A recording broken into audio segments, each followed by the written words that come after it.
제가 신학교에 다닐 때 종교개혁 기념 행사에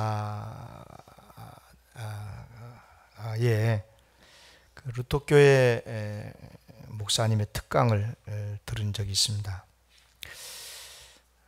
제가 다닌 학교가 장로신학대학교죠. 강나루에 있는 신학교. 장로의 신학대학교에서 왜 루터교회 목사님을 강사로 초청을 했을까? 여러분, 중세기 종교개혁의 가장 핵심 인물이 마틴 루터 아니었겠어요? 그런데 그 특강에서 그 루터교회 목사님이 아주 충격적인 용어를 사용을 하시면서 강의를 하시더라고요. 지금 이 시대는 반종교개혁을 해야 된다. 반종교개혁을 해야 된다. 무슨 말이지? 지금은 루터의 종교개혁처럼 하면 안 되고 정반대의 종교개혁이 있어야 된다. 무슨 뜻이겠어요? 엄격하게 말하면 이 말은 틀린 말이죠. 잘못된 말입니다. 왜냐하면 루터의 종교개혁은 기본적으로 올바른 개혁이었거든요.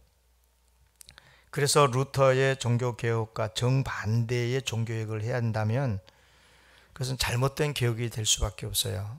보세요. 루터가 외쳤던 구호가 있었죠. 오직 성경으로 돌아가자. 그렇죠? 솔라 스크립투라. 오직 성경을 외쳤거든요. 그럼 반대면 뭐예요? 다시 교회 전통으로 돌아가자. 그 말 아니겠어요? 그럼 안 된 거거든요. 또 루터가 외치는 것 가운데 오직 하나님의 은혜를 외쳤거든요. 우리가 구원을 받는 것은 하나님의 은혜로 오직 믿음으로 구원을 받는 거다.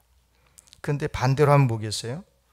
오직 선행으로 구원을 받는다. 이렇게 외쳐야 되는 거니까 이것은 잘못 들으면 오해할 수 있는 그런 구호였어요. 반종교 개혁을 해야 된다. 그런 뜻이 아니었고요. 이제 루터교 목사님의 강의를 들어보니까 핵심 내용은 이런 겁니다. 여러분 아시다시피 마틴 루터가 종교 개혁을 할 당시 1500년대잖아요. 16세기. 1517년에 이제 종교 개혁이 됐는데 그때 당시 교회라 그러면 중세 교회, 로마 캐톨릭 교회겠죠. 근데 그때 당시는 선행을 아주 많이 강조를 하죠. 그래서 사람은 자기가 쌓은 선행으로 그 선행의 공덕으로 구원을 받는다. 이렇게 가르친 거죠. 그래서 이제 공덕이 부족한 사람, 선행이 부족한 사람은 그 공덕이 많은 사람한테 사면 구원을 받게 된다. 이렇게 가르치게 된 거죠. 그러니까 이제 당시 이런 소위 공덕, 선행 교리에 의하면 훌륭한 신앙생활을 하는 성도는 공덕을 많이 쌓기 때문에 자기가 구원을 받고도 충분히 공덕이 남는다고 한 거죠. 자기가 구원 받고도 공덕이 많아지기 때문에 그러면 이 공덕이 자연스럽게 교회에서 교회의 공덕이 쌓이게 되는 거죠. 그렇게 되면 교회는 이 공덕이 부족한 사람들에게 나누어 준다는 거죠. 그러면 구원을 받게 된다. 이렇게 가르친 거죠. 실제로 그렇게 교회 공덕을 팔아서 구원을 받게 해준 것이 바로 면죄부 판매였거든요. 면죄부 판매란 게 그런 거거든요. 그러니까 정말 잘못된 것이었었어요. 사람은 절대로 자기 공덕으로 구원받을지를 못해요. 아무리 공덕을 많이 쌓은 그런 선행을 했어도 선행을 많이 했을는지는 몰라도 그 사람이 죄 안 지었어요?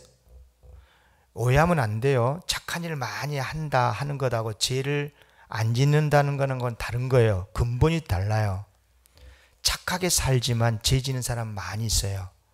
그러니까 공덕을 아무리 많이 쌓아도 사람은 죄인이기 때문에 스스로 구원을 얻을 수가 없거든요. 그런데 오직 하나님의 사랑과 은혜로 예수 그리스도를 믿음으로 이제 죄 용서받고 구원을 받는 거죠. 그래서 마틴 루터는 솔라 그라티아, 솔라 피데, 오직 하나님의 은혜, 오직 믿음, 이렇게 외치면서 종교개혁을 시도를 했죠.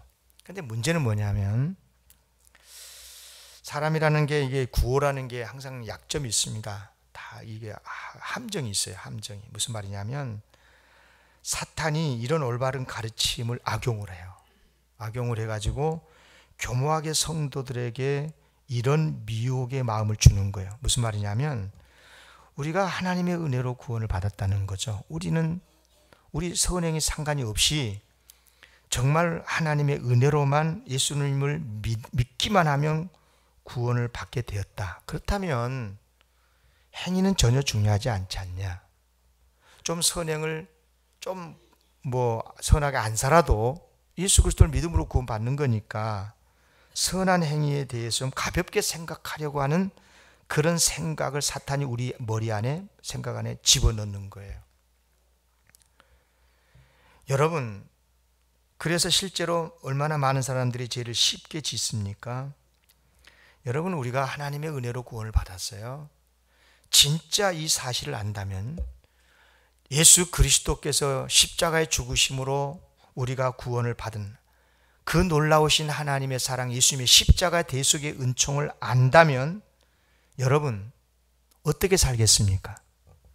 오히려 더 하나님을 사랑하고 오히려 더 착하게 살고 더 선행을 쌓고 정말 더 복되게 이 세상을 더 사랑하면서 하나님이 기뻐하신 대로 바른 삶을 살아야 되는 것 아니겠어요? 근데 놀랍게도 종교개혁 이후에 이 사탄이 이 많은 성도들을 미혹을 한 거예요. 예. 오직 하나님의 은혜, 오직 믿음, 이렇게 강조를 하니까 자연스럽게 자기도 모르는 사이에 그러면 안 된다라는 생각을 하면서도 올바른 삶에 대해서 조금은 가볍게 여기고 나중에는 무시하고 이런 경향이 생긴 거죠. 그래서 이제는 반대로 우리가 바르게 살아야지, 교회 성도들이 바르게 하나님의 말씀대로 바르게 살아야지, 착하게 살아야지, 이런 이야기를 할 형편이 되고 만 거예요. 사실 이런 것은 안 가르쳐줘도요, 바르게 삽시다 이런 말은 안 해도 정말 나 같은 죄인이 예수 그리스도의 은혜로 십자가의 은총으로 구원받았다는 것을 뼈저리게 느끼고 이걸 감사한다면요, 누가 가르쳐주지 않아도 착하게 살아야 되는 것이에요. 마땅히. 그렇지 않겠습니까? 아멘도 안 해. 아멘이죠? 꼭 가르쳐야 됩니까? 꼭 착하게 사세요, 그래 기독교인 착하게 살아야 되는 것, 사는 것입니까? 그런 것 안 가르쳐줘도 스스로 말씀에 하나님의 은혜를 감사한 사람은요, 하나님의 말씀을 사모함으로 지키는 거예요. 아멘. 그렇지요. 근데 그렇지를 않는 거예요. 그래서 이 루터교회 목사님이 지금은 16세기와가 달리 반종교개혁을 해야 된다 이렇게 이야기한 거예요. 무슨 말이겠어요? 은혜만 강조하지 말고 오직 십자가의 구속만 말하지 말고 기독교인이 바르게 살자고 말해야 된다는 거예요. 그런데 이게 참 안타까운 거예요. 안타까운 거예요. 이게 왜 우리가 그런 소리를 들어야 되는 거예요? 다른 사람한테 들은 것은 또 그런다 치고 우리가 이런 설교 시간에 하나님 말씀대로 바르게 삽시다 이런 설교를 들으면 그건 괜찮은 거예요. 그런데 지가 예수다 그러고 지가 하나님이라고 그러고 지가 보혜사 성령이라고 하는 그런 하나님의 교회 사람에게, 신천지에게 그런 말을 들으면 되겠냐고요. 얼마나 우리가 안타깝게 생각해야 되는 거예요. 진짜 안타깝게 생각해야 되는 거예요. 여러분, 하나님의 구원을 받은 하나님의 자녀라면 바르게 살아야 될 줄로 믿습니다. 실제로요, 종교개혁의 언저라고 할 수 있는 구약 성경의 선지자들은요, 하나같이 잘못된 하나님을 잘못되게 믿는 이스라엘 백성들을 향해서 하나님의 백성이 이스라엘이 이렇게 살면 되냐, 죄를 회개하고 우상 섬기지 말고 바르게 살자, 그런 말씀이 선지서에 가득해요. 몇 구절만 인용하면 하박국 아모스 선자는 그랬잖아요. 5장 25절에서 오직 정의를 물같이, 따라합시다. 정의를 물같이, 공의를 마르지 않는 강같이 흐르게 할지니라. 그렇죠. 나라가 하나님의 백성으로서 교회가 정의, 공의가 물처럼 흐르는 강처럼 마르지 않고 계속 흘러가도록 해야 된다 그 말이에요. 아멘. 당연한 말 아닙니까? 이사야 선지자 같은 경우는 이사야 5장 7절에서 이렇게 호되게 꾸짖어요. 무릇 만군의 여호와의 포도원은 이스라엘 족속이요 그가 기뻐하시는 나무는 유다 사람이라. 그들에게 정의를 바라셨더니 도리어 포악이요 그들에게 공의를 바라셨더니 도리어 부르짖음이었다. 그러니까 무슨 말이냐면 선지자들의 메시지 핵심은 뭐냐면요, 제발 하나님의 자녀들이니까 하나님의 자녀, 하나님의 백성답게 살자. 죄짓지 말고 바르게 살자. 그래서 세상에 빛으로서의 사명을 감당하자. 할렐루야. 이런 메시지였거든요. 거기에 반해서 거짓된 선지자들은 하나같이 뭐라고 말했냐면, 백성들이 죄를 짓는데도 불구하고 야, 우리 매주일 하나님 예배 드리지 않냐, 우리에게 예루살렘 성전이 있지 않냐, 우리에게는 하나님이 계시지 않냐, 그러니까 괜찮아, 평강해, 우리 하나님 우리나라 지켜주실 거야, 평안하다 평안하다 평안하다, 그렇게 외쳤어요. 예레미야 선지자가요, 예레미야서 6장 14, 15절에서 뭐라고 했냐면, 그들이, 거짓 선지자를 말합니다. 그들이 내 백성의 상처를 가볍게 여기면서 말하기를 평강하다 평강하다 하나 평강이 없도다. 그들이 가증한 일을 행할 때 부끄러워하였느냐? 아니라 조금도 부끄러워하지 않을 뿐 아니라 얼굴도 붉어지지 않았느니라. 여호와의 말씀이니라. 아예 뻔뻔해가지고 이제 얼굴도 못된 짓을 해놓고도 얼굴이 붉어지지도 않는다 이거예요. 여러분, 아무리 하나님의 백성이라도요, 아무리 교회라도 하나님의 말씀대로 못 살잖아요. 그럼 하나님 벌 받아요. 이스라엘이 망했어요. 이건 역사적 증거 아니겠어요? 이 땅에 얼마나 많은 교회들이 있다가 사라졌어요. 심지어 교회를 다니다가 예수 안 믿는 사람들이 얼마나 많아요. 이런 핑계 저런 핑계 되지만은요, 예수를 떠났다, 예수를 믿지 않고 교회를 떠났다, 이것은요, 이건 정말 무서운 하나님의 심판인 거거든요. 그렇지 않겠어요? 지옥 가는데요, 이보다 더 큰 심판이 어디 있겠어요? 그런 의미에서 저는 지금 21세기 한국 교회에 진짜 새로운 종교 개혁이 있으려면 복음 위에 하나님의 복음을 다시 깨닫고 바르게 살아야 될 줄로 믿습니다. 바르게 살아야 돼요. 하나님의 백성답게 살아야지요. 하나님의 백성답게 살려고 강력한 의지의 그런 다짐, 개혁 정신이 필요하다는 것입니다. 여러분, 수요일마다 우리가 로마서를 공부하고 있어요. 이제 다 끝나가. 이제 뭐 와봐도 두 분밖에 못 들어. 그런데 로마서는 16장까지 있잖아요. 여러분, 사도 바울이 썼죠. 사도 바울의 로마서를 읽어보면요, 정말 하나님의 은혜로 오직 믿음으로 구원받는다는 거였거든요. 율법 외에 하나님의 또 다른 의가 나타났는데, 그 의가 뭐냐면 오직 예수 그리스도를 믿음으로 구원을 얻는다는 거거든요. 할렐루야. 여러분, 바울만큼 하나님의 사랑, 은혜를 강조한 사도가 없어요. 그런데 그런 사도가 12장에 딱 가가지고는, 오늘 본문이죠, 12장에 딱 가서 뭐라고 가르쳤냐. 12장 1절 2절 우리 본문 다시 크게 읽습니다. 시작. 그러므로 형제들아, 내가 하나님의 모든 자비하심으로 너희를 권하노니 너희 몸을 기뻐하시는 거룩한 산 제물로 드리라. 이는 너희가 드릴 영적 예배니라. 너희는 이 세대를 본받지 말고 오직 마음을 새롭게 함으로 변화를 받아 하나님의 선하시고 기뻐하시고 온전하신 뜻이 구별하도록, 무엇인지 분별하도록 하라. 아멘. 여러분, 사도 바울이 오직 복음, 오직 은혜, 오직 믿음을 가르쳤던 그 사도 바울이, 우리가 하나님의 은혜로, 하나님의 자비하심으로 구원을 받았는데, 그 자비하심으로 무엇을 권하고 있어요? 어떻게 살아야 한다고 했어요? 너희 이 세대 본받으면 안 되고 마음을 새롭게 해서 변화받아가지고 하나님의 뜻이 무엇인지 분별하라. 분별하라는 말이 무슨 말인지 아세요? 무엇이 옳고 그른지, 예?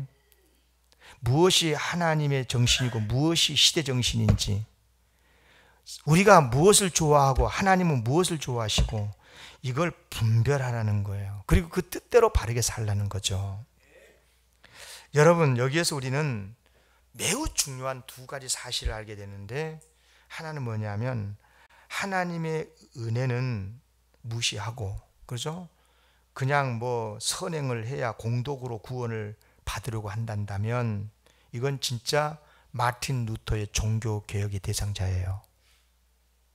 반대로 하나님의 은혜로 구원을 받았으니까 이제 오직 믿음으로 구원 받았으니 바르게 사는 것, 그런 정도는 좀 봐줘도 돼, 이런 생각을 하면서 신앙생활을 한다면 구약의 선지자들의 메시지를 들어야 돼요.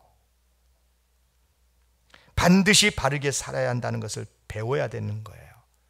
지금 우리에게 더 필요한 그러면 종교 개혁의 내용은 무엇이라고 생각하십니까? 저는 우리 한국교회 전체를 놓고 볼 때 선지자들의 종교 개혁이 어쩌면 더 우선이겠다, 이런 생각을 하게 됩니다. 다시 말해서 우리 믿는, 예수 그리스도를 믿는 우리들의 삶이 정말 변화되고 새로워져야 된다. 아멘입니까? 진짜 그렇지 않습니까? 오늘 본문 말씀 주목해서 보면요, 우리의 몸을 어떻게 하라든가요? 하나님께서 기뻐하시는 거룩한 산 제물로 드리래요. 이것이 우리가 드릴 영적 예배래요. 우리 늘 예배 드리잖아요. 영적 예배가 돼야 된다고 하잖아요. 영적 예배가 뭡니까? 우리의 몸을 하나님이 기뻐하시는 거룩한 산 제물로 드리는 거거든요. 그러면 거룩한 하나님의 산 제물로 드리는 영적 예배자가 되려면 어떻게 해야 되냐? 2절에서 세 가지를 명료하게 가르쳐요. 첫째가 뭐냐? 이 세대를 본받지 말고. 여러분, 이 세상은요 늘 흘러가는 거예요. 세대를 본받으면 안 되는 거예요. 세상의 정신을 본받으면 안 되는 거예요. 기독교인들이 이 세대를 본받지 말고 세상 풍조 따르면 안 된다는 거예요. 그렇죠. 세상의 가치관과 다른 새로운 하나님의 가치관으로 살아야 한다는 거예요. 그리고 두 번째는 뭡니까? 그 다음에는 이제 마음을 새롭게 해서 변화를 받고, 그 다음에 하나님의 선하시고 기뻐하시고 온전하신 뜻이 무엇인지 분별하도록 하라. 아멘. 여러분요, 세대를 본받지 말라고 그랬죠. 여러분, 세상의 가치관의 핵심이 뭐예요? 세상의 가치관이요, 소위 이 시대에 우리가 살고 있는 이 세상의 가치, 모든 사람들이 어느 사회에서 살든지 간에 우리 인간이 가지고 있는 세상의 가치는 두 가지예요. 하나는 뭐냐면 높아지려는 거예요. 높아지려는 거예요. 네. 높아지려는 마음. 네. 여기 3절 봐보세요. 3절. 그런데 그렇게 하면 안 된다는 거죠. 3절 시작. 내게 주신 은혜로 말미암아 너희 각 사람에게 말하노니 마땅히 생각할 그 이상을 생각을 품지 말고 오직 하나님께서 각 사람에게 나누어 주신 믿음의 분량대로 지혜롭게 생각하라.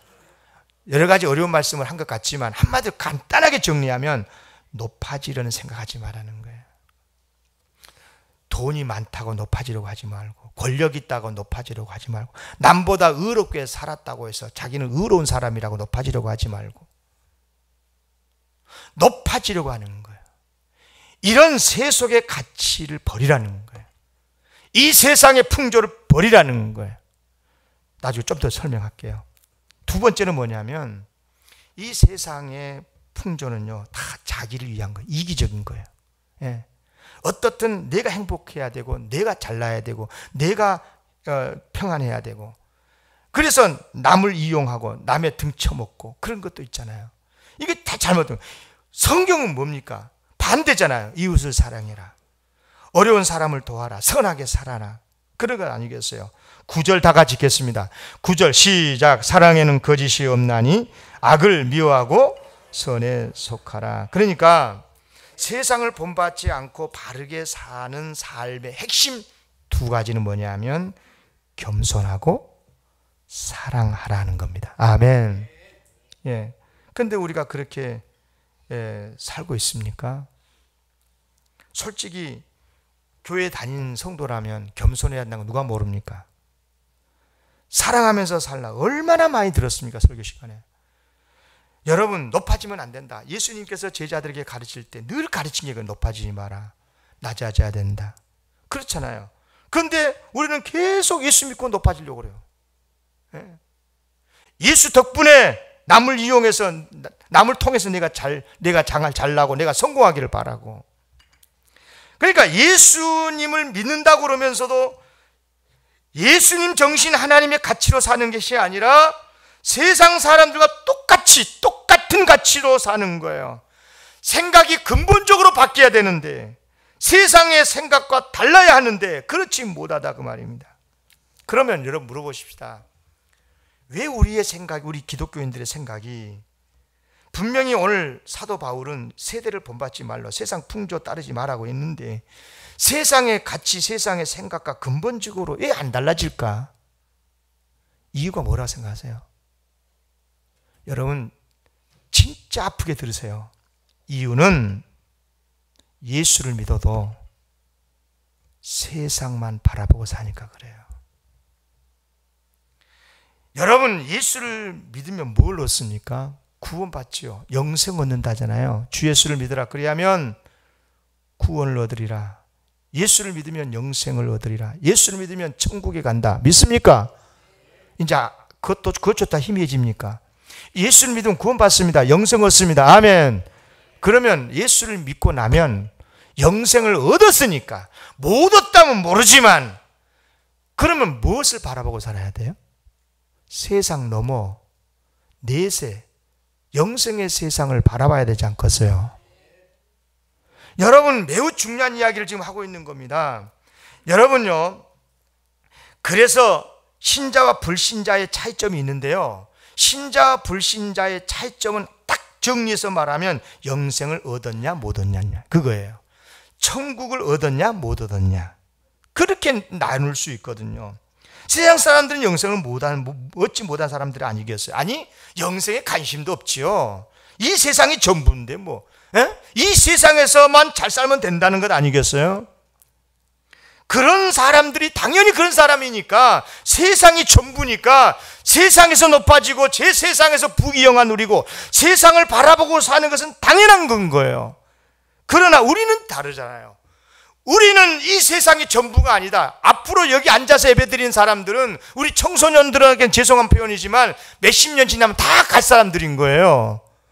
이 세상이 전부가 아니지 않습니까? 우리는 영원한 하나님의 나라를 믿고 사는 사람들이잖아요. 그렇다면 이 세상 것은 조금만 바라보고 한두 번 쳐다보고 나머지는 10번은 100번은 하나님의 나라를 바라보고 살아야 되잖아요. 할렐루야.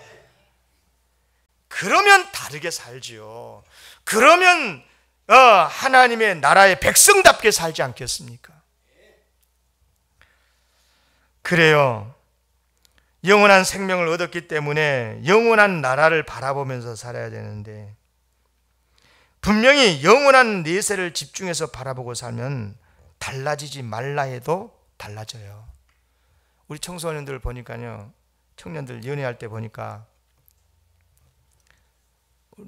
뭐 부모가 봤을 때, 우리가 봤을 때는 별 그렇고 이쁘지도 않고 멋지도 않는데 삘이 꽂히면 그 사람만 봐. 그렇죠? 자나깨나 봐. 꿈에도 봐. 그렇잖아요. 뭐 안 해본 사람 것처럼 표정 관리하지 말고. 그렇잖아요. 그러면 그러다 같이 결혼해서 살잖아. 그럼 또 닮아가는 거고. 여러분요, 구원받은 사람이, 영생 얻은 사람이 영생의 나라를 바라보면요, 영생의 사람처럼 살게 돼요. 아멘. 그런데 영생은 죽어서 가는 세상이니까 그건 그렇고, 세상에서 그래도 조금 좀 그래야 되지 않냐 싶어요. 세상 것만 자꾸 보잖아요. 그러면 세상의 것에만 자꾸만 집중하게 되고 세상 사람들처럼 살게 되는 거예요. 사랑하는 성도 여러분, 내세를 바라보시기를 기원합니다. 이 세상의 부귀영화가 아니라 내세에서 주님께서 주실 상급과 영광을 바라보고 그럴 때 분명 세상 사람들과 다르게 살게 될 줄로 믿습니다. 몇 푼 다 가지고 오면요, 그거 다 보니까 선물 받은 거 보니까요, 집에다가 갖다 놓고요, 아유 받을 때는 고맙긴 한데, 아이고 나중엔 어디가 있는지도 모르고요, 나중엔 보면 쓰레기가 돼 있고요, 그런 것들 많더라니까. 집에 청소 좀 하고 살아요. 한번 봐봐요. 진짜 그래요. 예. 그거 조금 더 그것 얻으려고 싸우고, 한 자리라도 더 차지하려고 싸우고. 여러분, 우리는 하나님께서 기뻐하시는 겸손과 사랑의 삶을 살아야 될 줄로 믿습니다. 이런 말을 들으면, 이런 설교를 들으면 좀 오해할 수 있어요. 여러분, 그러면 우리는 맨날 그럼 세상에서 낮아지기만 해야 되냐? 예? 그러면 성공하면 안 되냐? 부자같이 살면 안 되냐? 공부를 잘하면 안 되냐? 절대 그런 설교 아닙니다. 여러분, 하나님께서는요, 우리가 높아지기를 원하셔요. 믿습니까? 진짜로 원하셔요. 우리 기독교인들이 세상 사람들에게 존경을 받고요, 세상에 큰 영향을 미치는 그런 리더가 되기를 하나님은 원하셔요. 그렇죠. 그래서 너희는 세상에 빛이 되라고도 하셨고요. 또 하나님께서는 이런 약속도 하셨어요. 신명기 28장 1절에 보면 네가 내 하나님 여호와의 말씀을 삼가 듣고 내가 오늘 내게 명령하는 그의 모든 명령을 지켜 행하면 내 하나님 여호와께서 너를 세계 모든 민족 위에 뛰어나게 하실 것이라. 아멘. 그렇죠. 이스라엘 백성들은 이 하나님의 약속의 말씀을 믿고 그래서 열심히 공부하고 그런 거예요. 열심히 신앙생활하고. 그러면 왜 하나님께서는 높아지려고 하지 말라고 하셨을까요? 아니, 우리가 높아지기를 원하시면서 하나님은 왜 우리더러 높아지려고 하지 말라고 하셨을까요? 잘 들으세요. 스스로 높아지려고 하면 높아지지 않기 때문이에요. 반대로 겸손히 남을 높여주면 진짜 높아집니다. 무슨 말인지 아직까지 감이 안 잡힙니까? 생각해 보십시오. 하나님은 어떤 사람을 높인답니까? 겸손한 자를 높이시고 교만한 자를 낮추시는 하나님. 믿습니까? 예. 그러므로 우리가 스스로 높아지려고 하지 말고 겉으로만 아니라 진심으로 그래야 돼요. 그런 의미에서 저는요, 제일이라는 단어를 별로 안 좋아해요. 제일 좋은 교회, 제일 훌륭한 신자, 뭐 제일 공부 잘하는 사람, 제일. 왜 그러냐면 좋은 말 같긴 한데 이 제일이라는 말이 너무 세상과 닮았어요. 그래서 저는 여러분에게 좀 간절하게 권합니다. 특별히 기도할 때 삼가하기를 바라요. 제일 좋은 교회가 되게 해주십시오. 제일 좋은 신자가, 훌륭한 신자가 되게 해주십시오. 제일 공부를 잘하게 해주십시오. 제일 으뜸 가는 성공자가 되게 해주십시오. 이런 기도 하나님 별로 안 좋아하셔요. 그럼 어떻게 기도하면 되냐? 제일이라는 단어 쫙 빼요. 제일이라는 단어 빼봐요. 그러면 하나님이 굉장히 좋아하셔요. 그냥 좋은 교회가 되게 해주십시오. 하나님이 기뻐하신 교회가 되게 해주십시오. 훌륭한 신자가 되게 해주십시오. 공부를 잘하는 성도가, 학생이 되게 도와주십시오. 귀한 사역자가 되게 해주십시오. 아멘도 안 하네. 아멘. 그렇죠. 하나님의 영광을 위해서 좋은 열매를 맺게 해달라고 절대 남보다 더 높아지려는 강구, 높아지려고 하는 태도, 하나님께서 아주 안 좋아하십니다. 겸손하게 하나님의 뜻대로 살고 그리고 충성하게 해달라고 기도하면 하나님이 기뻐하실 것입니다. 영광 받으실 것입니다. 그리고 중요한 것은 하나님께서 알아서 높여주실 것입니다. 정말 상급도 주시고, 만약 이 세상에서 안 높여주시면 저 세상에서는 반드시 크게 높여주실 것입니다. 예수님 말씀하셨죠? 누가복음 14장 11절, 무릇 자기를 높이는 자는 낮아지고 자기를 낮추는 자는 높아지리라. 보세요. 높아지는 걸 하나님이 원하셔요. 그런데 스스로 높아지려면 안 된다는 거예요. 하나님이 높아지도록 해주셔야 높아지는 거예요. 아멘. 그러면 누구를 높이시느냐? 겸손한 자를 높이신다는 거거든요. 겸손하시기를 기원합니다. 그리고 또 한 가지, 이웃을 사랑하는 것도 마찬가지인데요. 넷의 신앙이 충만하게 되면 이 세상 욕심 부리지 않고 진짜 이웃 사랑하게 됩니다. 여러분, 예수님께서 우리가 이웃 사랑하라고 그럴 때 그냥 말로만 사랑하라 그랬습니까? 아니죠. 물질로도 사랑해야 되잖아요. 그럼 물질이 있어야 또 사랑도 할 거 아니겠어요? 그런 의미에서 사랑하면 물질을 주시는데요. 잘 들어보세요. 예수님께서 이웃을 사랑하라, 선을 행하라고 하고 하는 것을 가르치기 위해서 가르치시는 말씀 중에 가장 강력한 말씀이 있어요. 성경에 보면 누가복음 16장에 보면 부자와 나사로 이야기일 겁니다. 여러분, 이 부자와 나사로 이야기 아시잖아요. 부자가 세상에서 많은 부귀영화를 누렸지만 죽어서 지옥 갔다잖아요. 그런데 그 이유가 이웃을 사랑하지 않아서 그렇다는 거죠. 여러분, 지옥에 갔어요? 아니, 세상에서 부귀영화를 누린들, 그 무슨 의미가 있냐, 지옥 갔는데. 비록 세상에 좀 거지같이 살지라도 천국 가는 게 훨씬 좋지 않겠어요? 만약 말입니다, 이 비유에서 이 부자가 내세를 천국을 믿고 바라봤다면 지상에서 어떻게 살았을 것 같습니까? 틀림없이 불쌍한 사람 사랑하고 돕고 살았을 거예요. 여러분요, 이 비유에서 이웃을 진심으로 사랑하고 선을 베풀고 살아야 된다는 것을 가르쳐 주실 때 예수님께서 이 부자와 나사로 이야기에서 핵심 메시지가 있어요. 뜬금없이 넷의 이야기를 그 안에 넣었어요. 무슨 말이냐면 부자가 아브라함한테 이런 부탁을 하잖아요. 나사로는 천국에 있잖아, 지금 아브라함 품에. 그런데 지금 나사로를 다시 세상에 보내가지고 거기에 자기 5 형제가 있는데 보내가지고 자기 형제들은 자기처럼 부자처럼 지옥에 오지 않고 천국에 가게 해달라고 이런 부탁을 왜 합니까? 왜 그런 이야기를 했겠어요? 부자가 내세가 있다는 것만 알아도 세상에서 바르게 산다는 거예요. 네. 저절로 바르게 살게 된다는 거예요. 이웃 사랑하게 되고 하나님의 뜻대로 바르게 살게 되고 예수를 잘 믿고 바른 신앙생활을 할 것이기 때문에, 그래서 나사로를 다시 보내가지고 아직 죽지 않는 저 세상에 5 형제가 있으니까 제발 천국 있고 지옥 있다는 것을 좀 가르쳐줘서 그래서 착하게 살고 그러다가 천국 오라고 그렇게 부탁한 것 아니었겠어요? 말씀 마칩니다. 우리가 신앙생활하는 이유가 뭡니까? 아주 그냥 쉽게 아주 그냥 직접적으로 묻겠습니다. 왜 예수 믿습니까? 예수를 믿는 이유가 진짜 뭡니까?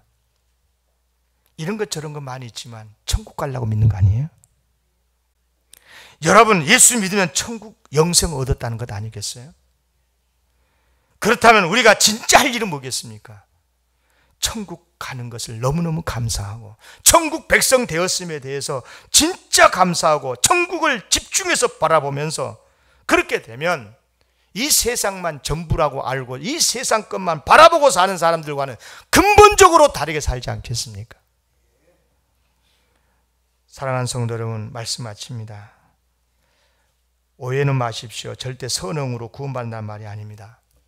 우리의 구원은 오직 예수 그리스도를 믿음으로만, 하나님의 은혜로만 받게 되는 줄로 믿습니다.